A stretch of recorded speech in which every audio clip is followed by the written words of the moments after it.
Una iridiscencia fantasmal. Una luz mágica que irrumpe en la oscuridad de la noche polar. La aurora lleva siglos dejando sin palabras a los habitantes de las regiones polares. Hoy realizaremos un viaje alrededor de la Tierra. Un viaje que, partiendo de antiguos mitos y leyendas que aún perviven, se adentrará en las investigaciones científicas de este grandioso espectáculo natural.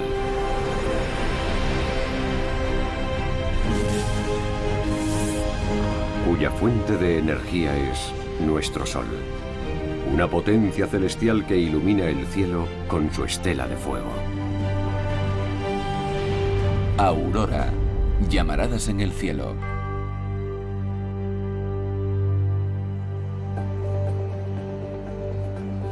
Cuando un grupo de partículas solares con carga eléctrica choca contra la atmósfera terrestre, se producen unos destellos de luz. Cuando aumenta la actividad solar, estos destellos son más intensos y frecuentes.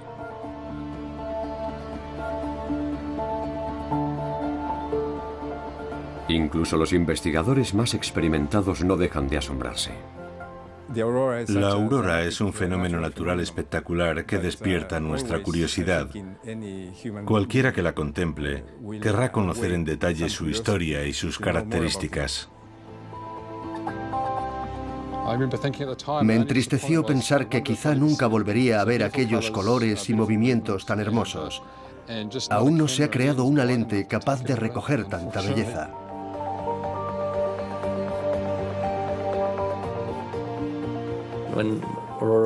Cuando te ves en medio de una actividad auroral, cuando miras hacia arriba y te ves rodeado de todos esos rayos que cubren casi todo el cielo, vives un momento mágico.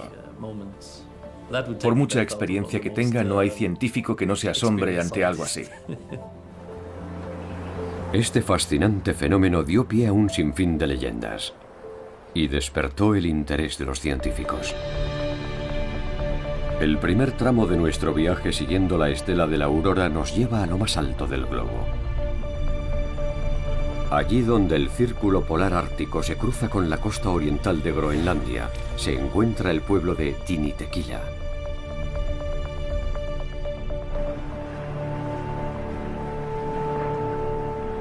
Estamos en septiembre. En el fiordo Sermilik, los icebergs avanzan a la deriva. El verano ha pasado fugazmente.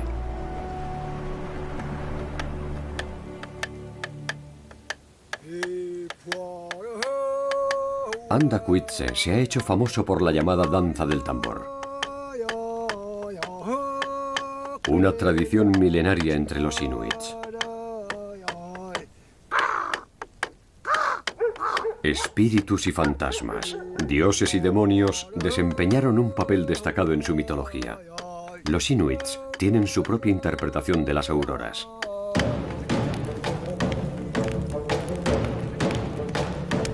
Una noche, el chamán empezó a tocar el tambor.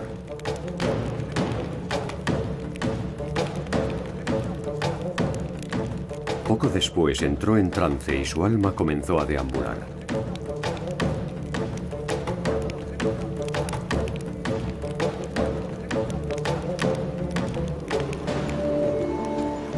A continuación salió de la tienda, alzó la vista al cielo y observó el extraño espectáculo de las luces del norte. Entonces vio como unos haces de luz se lanzaban una bola, zarandeándola de un lado a otro hasta que cayó al suelo. Aquella bola resultó ser el cráneo de una morsa. Uno de los espectros del cielo le gritó: «¡Tíranosla!».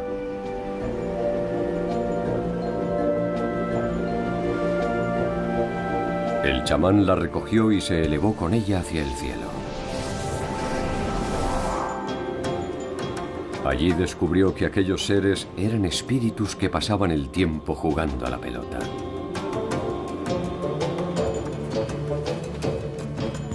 Algo que también divierte a los inuits más jóvenes. El fútbol es un deporte muy popular en Groenlandia.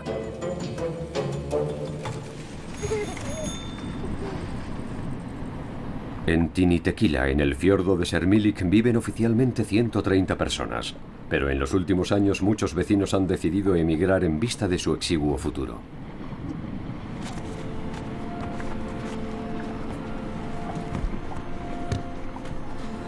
La escuela y la iglesia comparten el mismo edificio. Muchos habitantes de Groenlandia son cristianos practicantes, como Boas Jonathansen, el vecino más anciano del pueblo. A sus 84 años, aún recuerda aquel día en las montañas, cuando regresaba a pie desde otro pueblo situado a unos 40 kilómetros de distancia. Volvíamos de Tasiilaq. En aquella estación los días eran muy cortos y el camino de vuelta se hacía muy largo y dificultoso. Todo estaba tan oscuro que no podíamos ver por dónde pisábamos. Y entonces aparecieron las luces del norte. Empezaron a brillar con aquellos magníficos colores. Y todos nos emocionamos, porque gracias a ellas pudimos seguir avanzando. Nos permitieron ver las montañas y reconocer el camino. Las luces del norte nos guiaron y nos ayudaron a regresar a nuestro hogar. La aurora siempre está ahí, pero solo es posible verla en determinadas condiciones climatológicas y en fechas concretas. De día permanece tan invisible como las estrellas. El fiordo no se congela hasta octubre y los cazadores pueden desplazarse en sus barcas.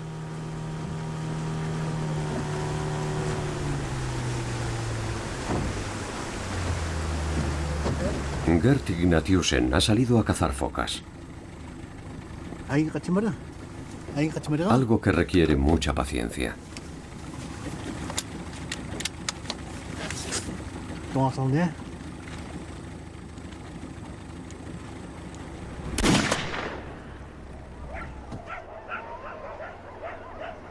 Los inuits se preparan a conciencia para el largo invierno. La carne de foca, curada al aire libre, será una gran fuente de energía durante las estaciones más gélidas.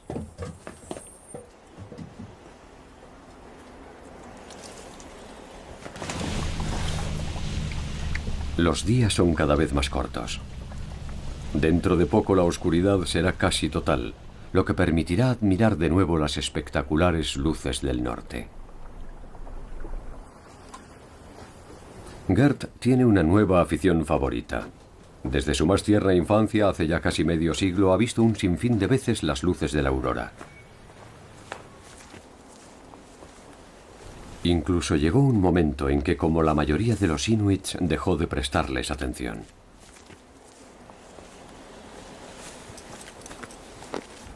Pero ahora, en las noches claras, sale de caza con su cámara. Y hace uso de un antiguo truco mágico.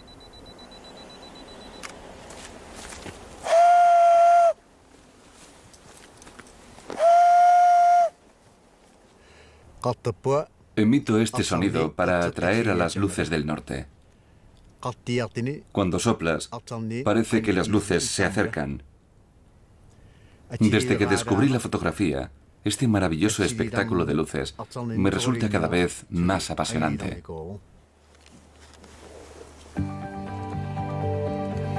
Según los inuits, la aurora también se oye. Hoy, sin embargo, el silencio es absoluto.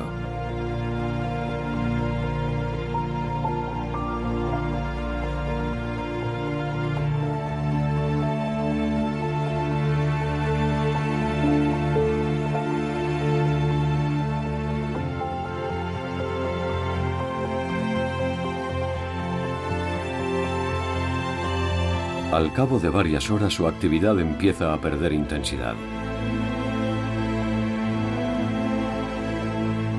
Desde el este de Groenlandia nos dirigimos al norte de Noruega.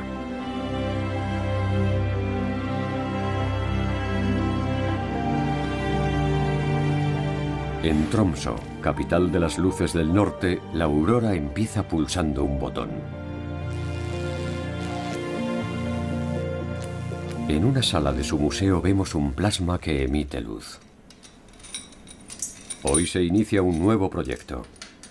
Trond Hobart tiene que reparar la Tierra, o al menos un modelo de esta.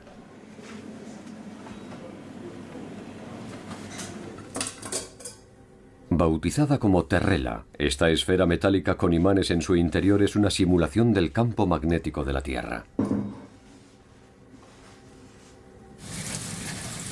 Trond tiene que retirar cada cierto tiempo la capa superficial depositada por el plasma cargado eléctricamente.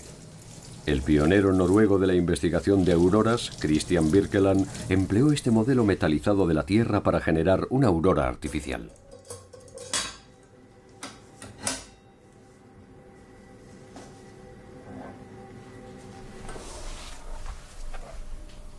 El peruano César de la Hoz trabaja como investigador de auroras en la Universidad de Tromsø. Es experto en radares y un gran estudioso de las luces polares.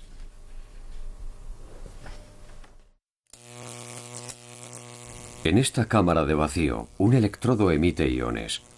Los imanes de la Terrela hacen que el plasma resultante adquiera la forma de anillos, creando auroras boreales y australes.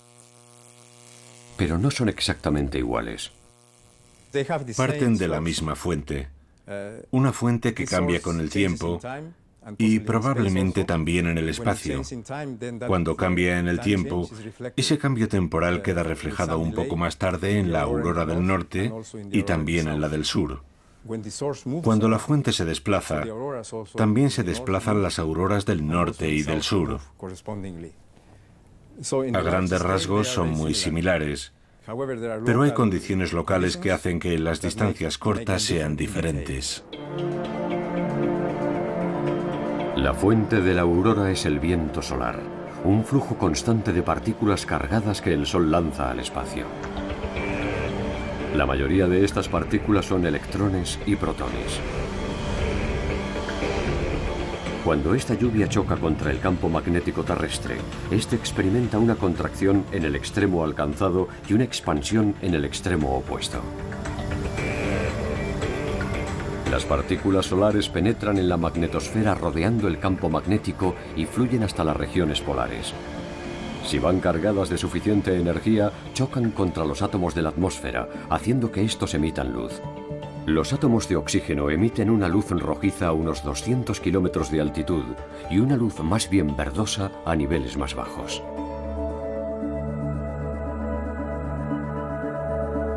Los colores de la aurora dependen de todos los elementos que participen en ella. Complementando al oxígeno y a sus matices rojos y verdes, el nitrógeno emite un resplandor rojizo o azulado.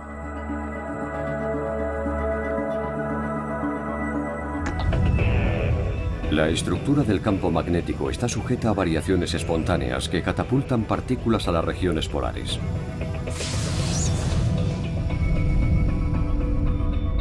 Aquí se encuentran los llamados óvalos aurorales.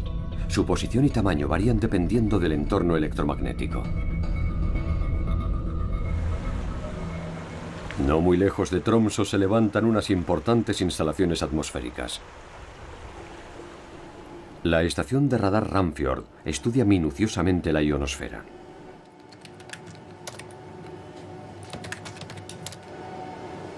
A partir de los 50 kilómetros de altitud, la atmósfera va aumentando su contenido de iones y electrones libres, lo que crea flujos de corrientes eléctricas en las capas externas. Desde la Tierra, los científicos envían señales de radar que impactan contra los electrones de la ionosfera. El eco resultante facilita información vital sobre la densidad y acerca de la dirección y velocidad de las corrientes eléctricas, factores que influyen en la aurora. En ocasiones, cuando se intensifica la actividad, el óvalo auroral se expande. Es lo que se conoce como subtormenta auroral, un fenómeno que el físico Magnar Gullikstad conoce muy bien. La subtormenta auroral es una cuestión muy estudiada. Se lleva investigando desde los años 60, pero aún no sabemos qué la desencadena.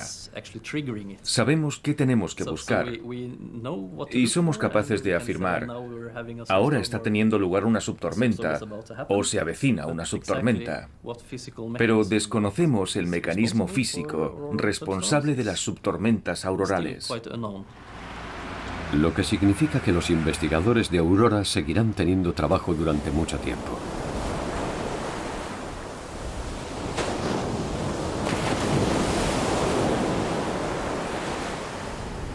La isla de Arnøy, a 60 kilómetros al noreste de Tromsø, es un pasto estival para renos. Allí pasan los veranos entre 3.000 y 4.000 ejemplares. Este rebaño pertenece a la familia de May Toril Siri y a su marido Nils Johan. Ambos son samis.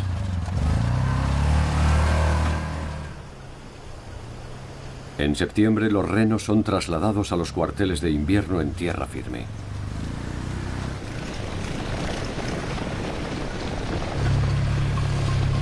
Los samis llevan siglos criando renos. A pesar de ciertos avances en su modo de vida, siguen íntimamente ligados a la naturaleza. Y las luces del norte tienen mucho que ver. Ver las luces del norte es un indicio de que el clima va a empeorar. Su aparición indica que va a cambiar el tiempo. Solemos decir que la luz del norte es una luz que susurra. Cuando estas luces aparecen en el cielo, puedes oír un sonido característico que anuncia que el tiempo va a empeorar.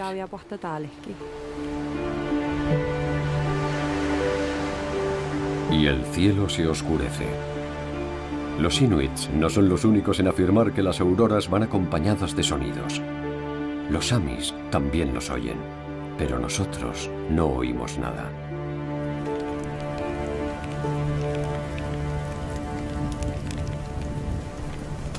Al caer la noche, May Toril y Nils Johan se disponen a descansar.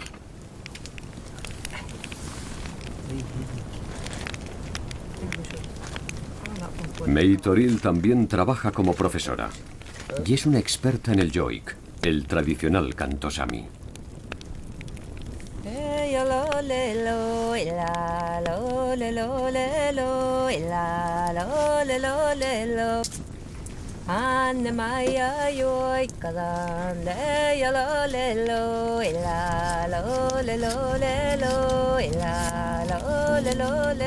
May Toril conoce muchas canciones sobre las luces del norte. Esta historia trata de dos hermanos que tenían que cuidar de un rebaño de renos. Una mañana, los dos hermanos salieron de su tienda y se dirigieron al lugar donde pacía el rebaño. El sol se levantó y el hermano pequeño empezó a reírse de él. Su hermano le advirtió de que no lo hiciera, pero el pequeño no le hizo caso. El sol se escondió tras unas densas nubes y se desató una terrible tormenta.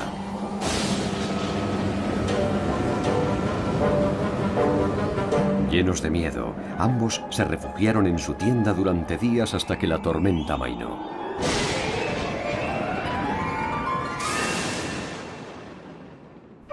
Cuando el tiempo se tranquilizó, la luna iluminó el firmamento. Pero el insolente hermano pequeño también se rió de ella. Inmediatamente una capa de hielo cubrió la tierra. Una vez más, los hermanos permanecieron recluidos varios días en la tienda, tiritando de frío y de miedo. A la noche siguiente, el cielo apareció despejado. El hermano pequeño salió de la tienda y, sin haber aprendido la lección, se burló de las luces del norte.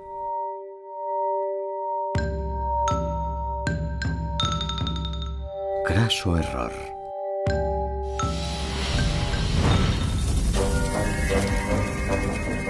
Su hermano mayor corrió a buscarlo. Pero solo encontró un montón de cenizas. Las luces del norte habían castigado duramente a aquel niño insolente. Para los samis, las luces del norte son sus antepasados y deben ser tratadas con respeto y admiración. La admiración y el miedo también eran reacciones habituales en Europa Central. Allí, debido a la forma del campo magnético terrestre, la aurora aparece a altitudes mayores y por lo tanto suele ser roja.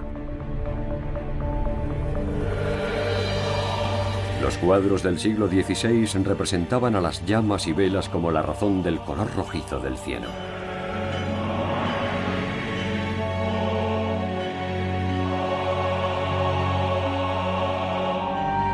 La gente creía que aquellas luces eran presagio de guerras, plagas y hambrunas. Y a ellas se atribuyó más de una mala cosecha. En el siglo XVII la atmósfera se enfrió. Esta pequeña edad de hielo vino acompañada de una actividad solar extremadamente baja.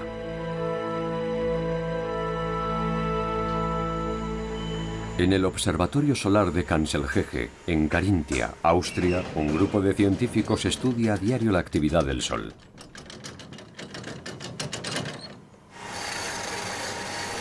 Todas sus observaciones son anotadas minuciosamente. Los investigadores marcan las manchas solares una por una. A pesar de que el observatorio emplea cámaras informatizadas, estos registros manuales son muy útiles. En condiciones difíciles de visión no hay mejor herramienta que el ojo humano. Las manchas solares son zonas de la superficie solar en las que la temperatura es menor. Su número varía cada 11 años e indica el grado de actividad del Sol. En las fases más tranquilas no se divisa ninguna.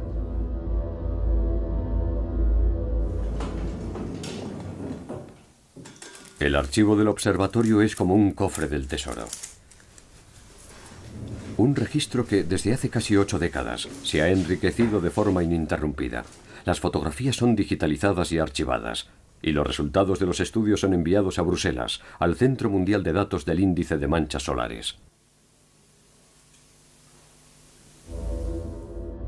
La temperatura media de la superficie solar es de 6.000 grados. Las manchas solares están a 5.000 grados y son provocadas por cambios en el campo magnético solar. 3, 2, 1, 0. Ignición y despegue. 11 de febrero de 2010. Un cohete Atlas despega del Observatorio de Dinámica Solar de la NASA.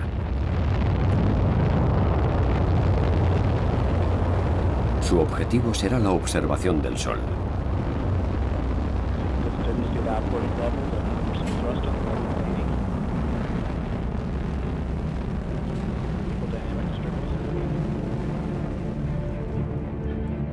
Sus 4 cámaras grabarán el Sol en distintos colores. Cada color representa una temperatura distinta, lo que permitirá un análisis más profundo de la actividad solar. Un ejemplo lo encontramos en la erupción del 7 de julio de 2011. En la imagen de la izquierda es casi imperceptible, pero en las otras 3 la erupción se ve al detalle. Estas imágenes nos dan una idea de las descomunales fuerzas que se esconden tras las erupciones solares. Algunas de estas explosiones son del tamaño de nuestro planeta. Esta desenfrenada actividad influye en todo el sistema solar. La interacción que se produce entre el viento solar y el campo magnético terrestre recibe el nombre de tiempo espacial.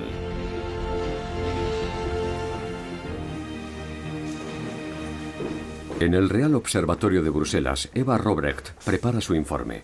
Esta física solar combina datos diarios del Sol con la actividad magnética terrestre para elaborar una predicción del tiempo espacial. Un servicio de vital interés para proveedores de energía y servicios de satélites.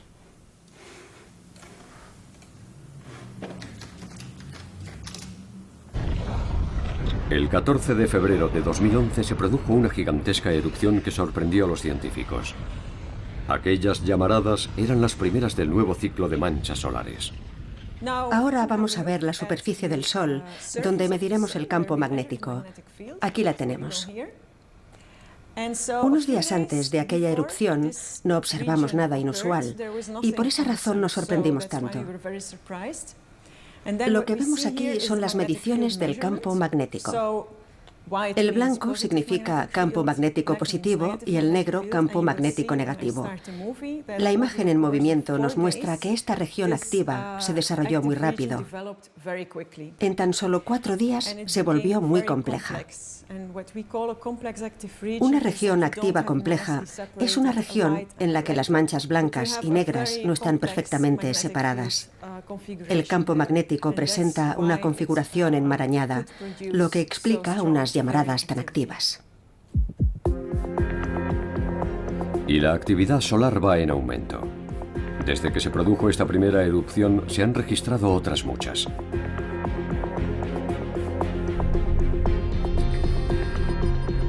La Estación Espacial Internacional ha conseguido imágenes únicas de las consecuencias de estas erupciones.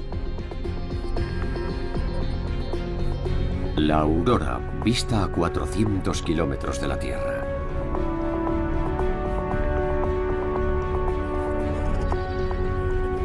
Satélites de investigación como el CEMIS de la NASA o su versión europea, el Cluster, miden la influencia del viento solar en el campo magnético de la Tierra.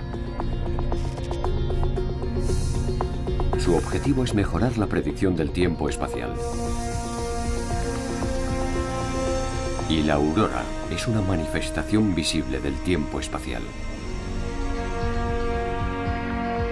Este es el ESOC, el Centro Europeo de Operaciones Espaciales en Darmstadt, Alemania. En la sala de control de la misión Cluster está a punto de iniciarse una transferencia de datos desde la órbita de la Tierra.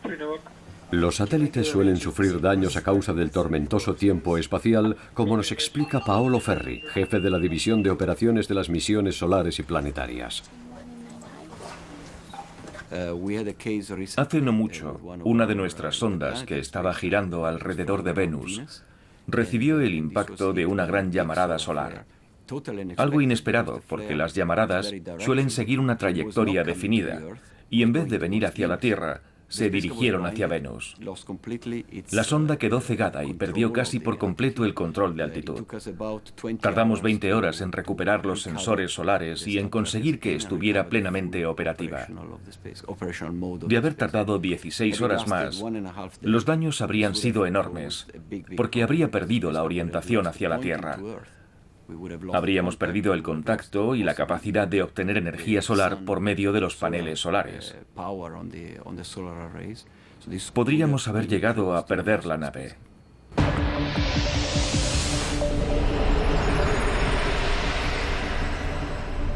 Algunos satélites han sufrido incidentes importantes.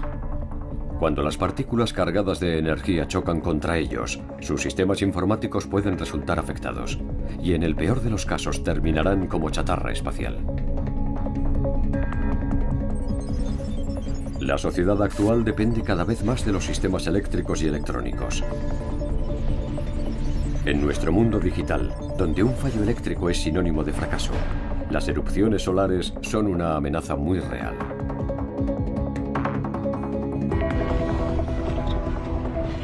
A principios de 2011, un estudio encargado por la OCDE advirtió de las consecuencias que tendrían las tormentas geomagnéticas provocadas por erupciones solares. Como la del 13 de marzo de 1989 que causó el fallo total de la red eléctrica en la provincia canadiense de Quebec. Cuando un transformador dejó de funcionar, también lo hizo la red eléctrica al completo, dejando a oscuras a 6 millones de personas.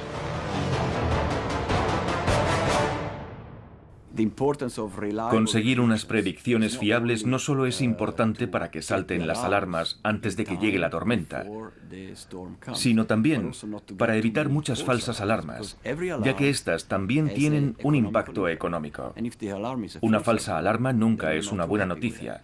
Por eso una predicción fiable es importante para estar alerta y para evitar las falsas alarmas e intervenir únicamente cuando sea necesario. La Agencia Espacial Europea y la NASA trabajan en un programa de predicción del tiempo espacial.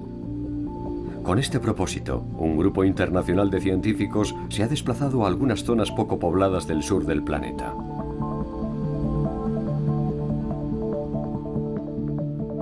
Aparte de la Antártida, el lugar donde mejor se ven las luces del sur es Nueva Zelanda. La localidad de Invercargill, en su extremo sur, es famosa por su ubicación geográfica. Es la ciudad más próxima al polo sur magnético.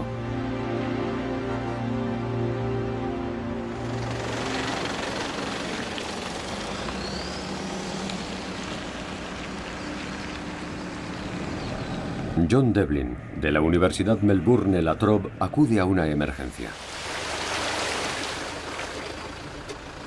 Estamos a mediados de julio y la Tierra está anegada por las continuas lluvias del invierno del sur. La estación de radar Unwin está rodeada de pastos.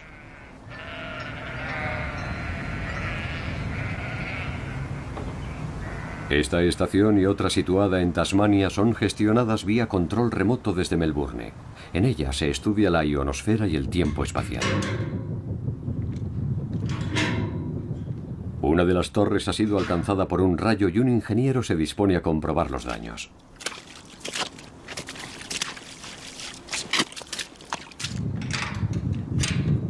Esta estación de radar forma parte de una red de control mundial que funciona día y noche. Arreglado. Unwin, una de las 24 estaciones del proyecto SuperDARN, mide continuamente las corrientes eléctricas de la ionosfera.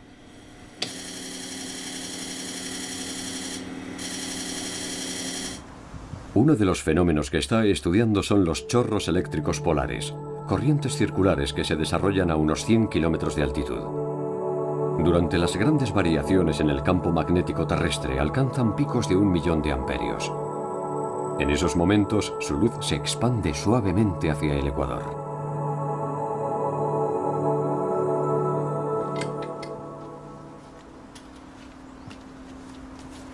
Stephen Foss es un médico de profesión fascinado por los fenómenos espaciales.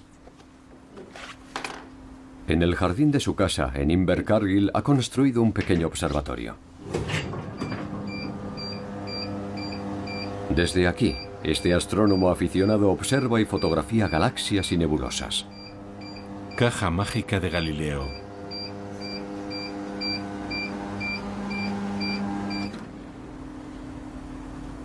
Pero lo que más apasiona a Stephen es la luz polar, y en Internet consigue todos los datos que necesita.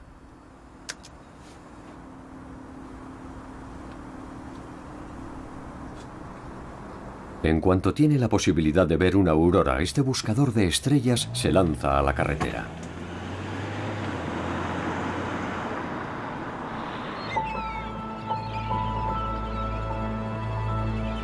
A lo largo de los años ha ido descubriendo emplazamientos óptimos en los que sentarse a esperar.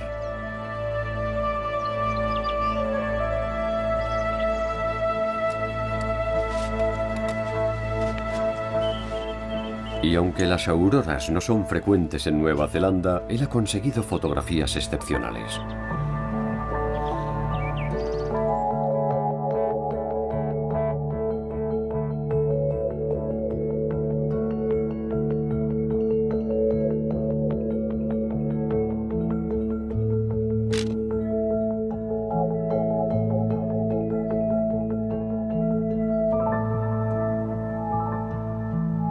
Para Stephen Foss, la luz polar tiene un atractivo misterioso. La magia de una aurora reside en el hecho de que no es predecible. Con nuestros conocimientos científicos podemos estudiar el viento solar e intentar predecir dónde es probable que vaya a aparecer una aurora. A veces aciertas y a veces no. No es una ciencia exacta. Pero eso es precisamente lo que las hace especiales. El hecho de que a veces te pases 3 horas y no veas nada y que otras veces veas un despliegue maravilloso en un corto espacio de tiempo. No hay 2 auroras iguales, ni 2 fotografías de auroras iguales, y eso le da mucha emoción. Cuando me siento a esperar con mi cámara nunca sé lo que me voy a encontrar. Las luces del norte aparecen sobre zonas muy pobladas y son vistas por mucha gente. Pero hay pocos testigos de las luces del sur.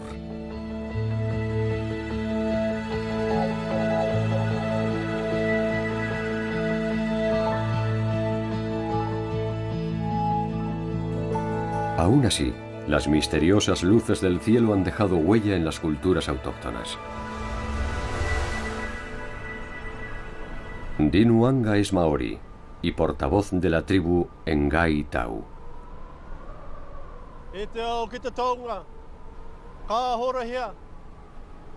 En Motopujua, una colina que los maoríes consideran sagrada, Din lleva a cabo una karakia, una súplica ritual a la naturaleza.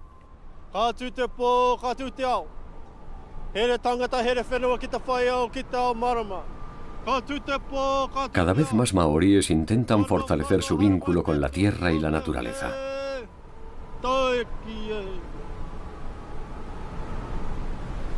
Los maoríes también saben muchas historias sobre la aurora. Una de ellas habla de Tamarereti, el descubridor que surcó el océano en una canoa para contemplar las luces del sur. En este centro cultural maorí, en la base de la colina, algunos maraes, hermosas esculturas de madera, nos hablan de aquella legendaria aventura.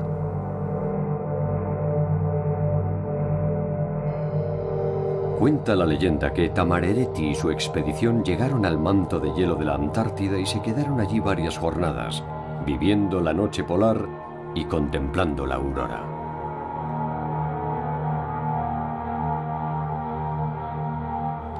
Pero en el viaje de vuelta su embarcación se hundió cerca de la costa y toda la expedición pereció, excepto 2 hombres que sobrevivieron para contar esta historia. Sin embargo, existen otros vínculos entre los maoríes y las auroras australes. Las tribus del norte hablan de otra historia. La historia de las Tahu Nui Arangi, las llamaradas del cielo. Tiene que ver con el primer maorí que llegó a Nueva Zelanda. Algunos wakas se asentaron en la isla del norte, Te Ika Amawi, y otros vinieron a la isla del sur, Te Waipounamu, que es esta tierra. Los demás prefirieron seguir hacia el sur para ver qué encontraban.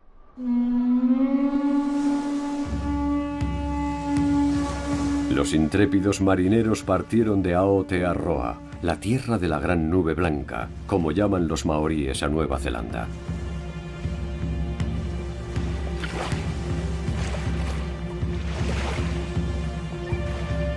Sus familias y amigos se quedaron en tierra firme, observando cómo la canoa se adentraba en aguas desconocidas.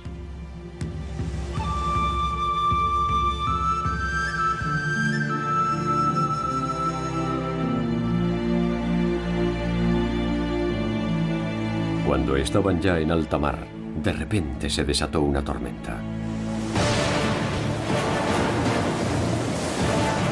Las ráfagas eran violentas y las olas muy altas.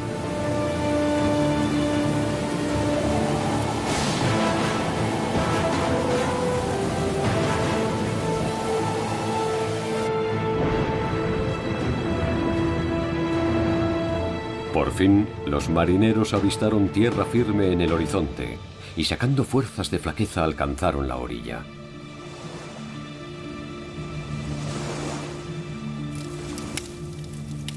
Para entrar en calor y disponer de luz durante la noche, encendieron una gran hoguera. El cielo nocturno reflejó la luz de las llamas, y ese reflejo fue visto desde Aotearoa. Sus familias y amigos comprendieron que aquel gran fulgor del cielo era una señal de que estaban vivos al otro lado del océano.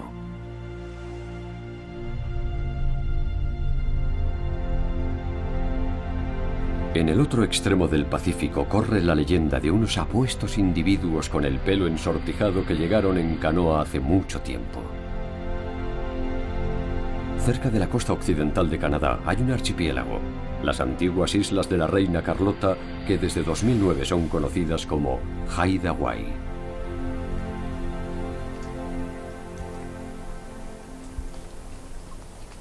Es posible que los emigrantes polinesios arribaran en su día a estas místicas tierras de bosques tropicales.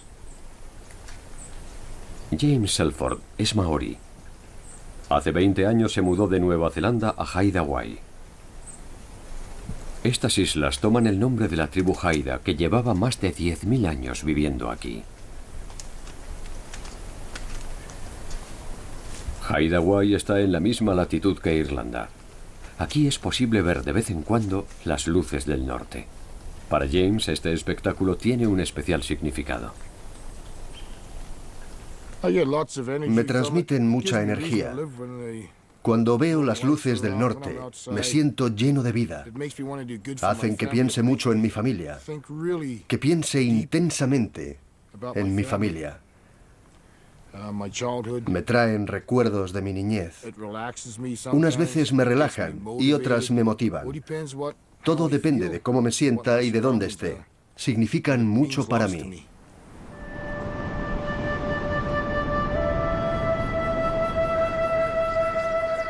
Los árboles y el océano son los elementos más definitorios de Haida Gwaii. Los densos bosques son un recurso muy valioso para sus habitantes.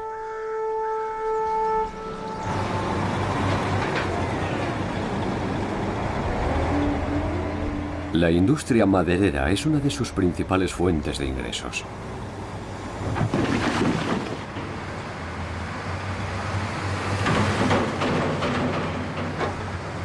James solía trabajar como leñador. En la actualidad conduce uno de los enormes camiones que transportan los troncos hasta puertos y aserraderos. La carga llega a alcanzar las 150 toneladas.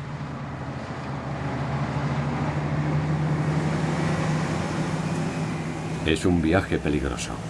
A finales de octubre las lluvias son abundantes.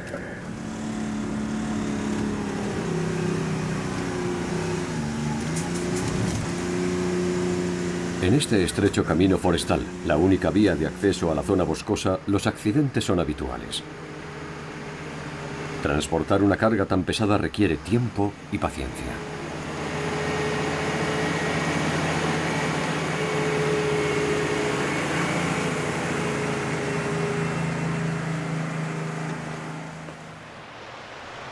En la cultura Haida la madera siempre ha tenido un papel destacado.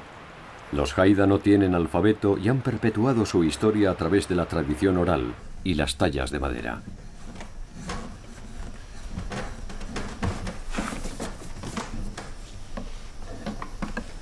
Las máscaras y los tótems Haida son famosos por su expresividad. El escultor Garner Moody es todo un experto en su oficio. Los tótems cuentan historias, como la del cuervo que trajo la luz al mundo, incluidas las luces del norte.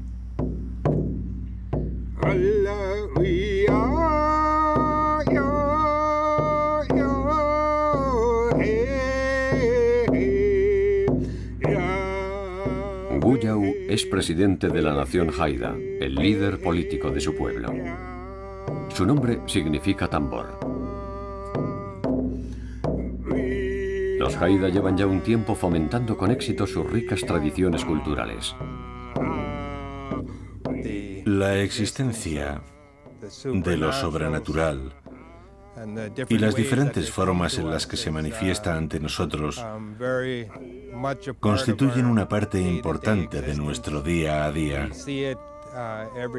Lo vemos a diario, en los arcoíris, en las luces del norte, en el océano y en las criaturas tan dispares con las que compartimos la tierra. El paisaje de Haida Gwaii es un reflejo de la calidad de su entorno natural y del apego que sus habitantes sienten hacia él.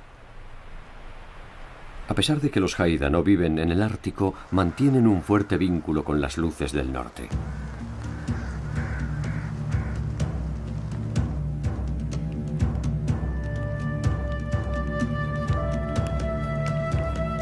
En otro tiempo, los Haida se forjaron una idea propia del mundo en el que vivían. Los ancianos afirmaban que el cielo era una especie de cuenco invertido hecho de piel, como los refugios que habitaban.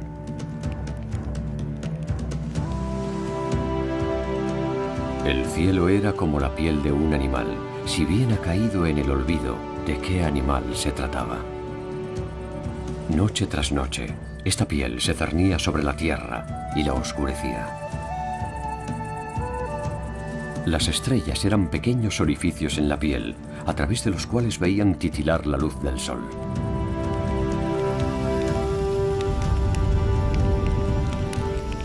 A veces la piel se incendiaba. La piel del cielo está ardiendo. Así se referían los Haidas a la aurora en sus leyendas tradicionales.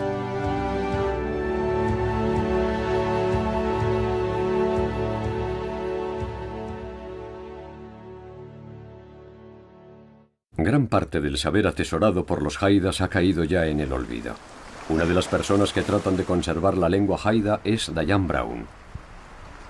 Ella también tiene un vínculo personal con las auroras. Una semana antes de que naciera mi primera nieta, mi hija soñó que había ido a visitar a una amiga y que estaban sentadas en el porche al anochecer. En cierto momento se quedaba sola y el cielo resplandecía de repente, iluminado por las luces del norte. Entonces llamaba a su amiga y le decía: «Ven a ver el cielo. Está cubierto de luces del norte».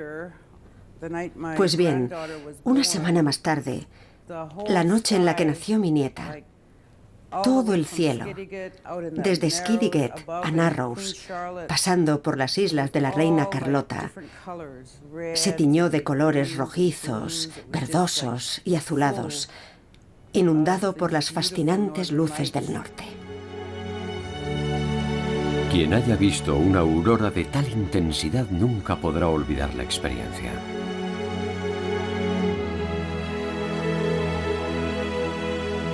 Continuamos nuestro viaje por la costa de Canadá hasta llegar a Alaska.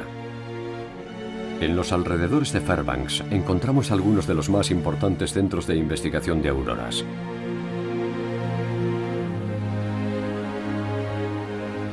Como el Centro Científico de Operaciones de Poker Flat, a tan solo media hora de Fairbanks.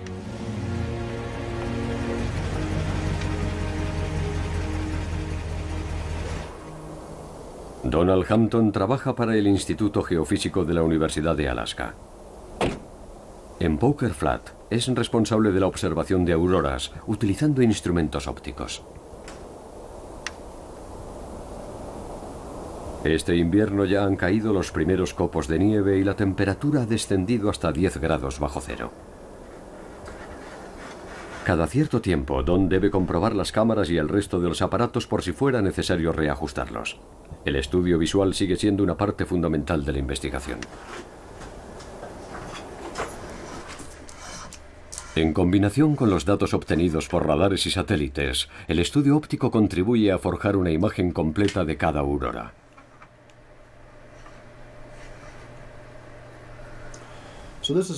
Esta es una cámara de cielo completo, cuya lente ojo de pez nos permitirá contemplar todo el horizonte.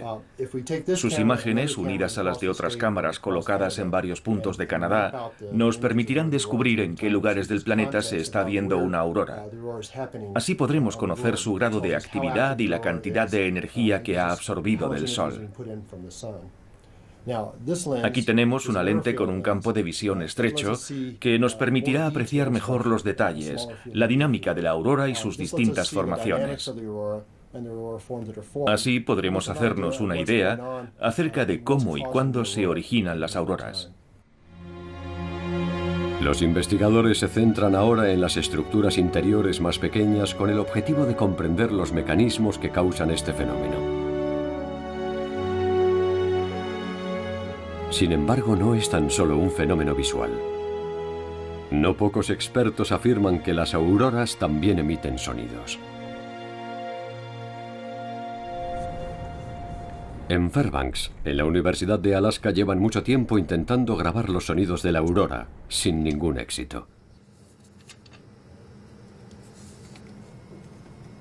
Jay Helmerich desarrolla micrófonos ultrasensibles que recogen infrasonidos que el oído humano no puede captar. Una de sus funciones es velar por el Tratado de Prohibición Completa de Ensayos Nucleares. Esta herramienta recoge los sonidos más imperceptibles.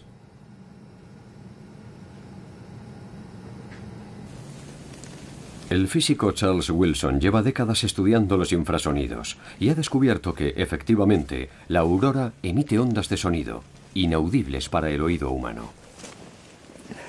En este puesto de escucha, situado cerca de la universidad, ha registrado esas ondas infrasónicas.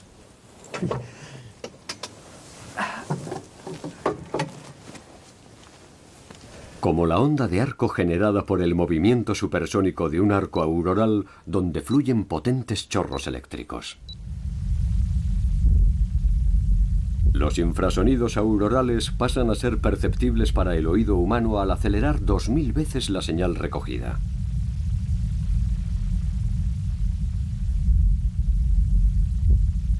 ¿Pero qué hay acerca de los supuestos sonidos audibles? Yo mismo experimenté en la Antártida una sensación semejante durante la celebración del Año Geofísico Internacional en 1958. Escuché un sonido parecido a este, que es lo que la gente dice que oye. La explicación más plausible es que se trate de una especie de intersección cerebral. Cuando el nervio visual está cerca del auditivo, se produce un cruce entre los dos circuitos y nos da la sensación de que existe un sonido, si bien no es así. No sabemos si los samis y los inuits encuentran sentido a esta teoría. Es probable que los habitantes de las regiones polares sigan hablando de los sonidos que escuchan cuando la aurora baila en el firmamento. En Groenlandia, los inuits también tienen otra fuerte vinculación con la aurora. Sedna, la diosa del mar, ostenta un lugar importante en su mitología. Controlaba las profundidades y las tormentas, y los cazadores debían acatar sus órdenes si no querían terminar en el fondo del mar.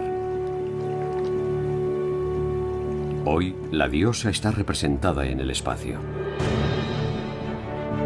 Una luna de Saturno, el planeta de los anillos, lleva su nombre, lo que cierra el círculo de esta historia. Saturno también tiene una aurora. Y eso no es todo. Todos los planetas del sistema solar que poseen una atmósfera y un campo magnético también tienen auroras. Pero tan solo en las regiones polares de nuestro planeta podemos admirar con tanto detalle este impresionante espectáculo.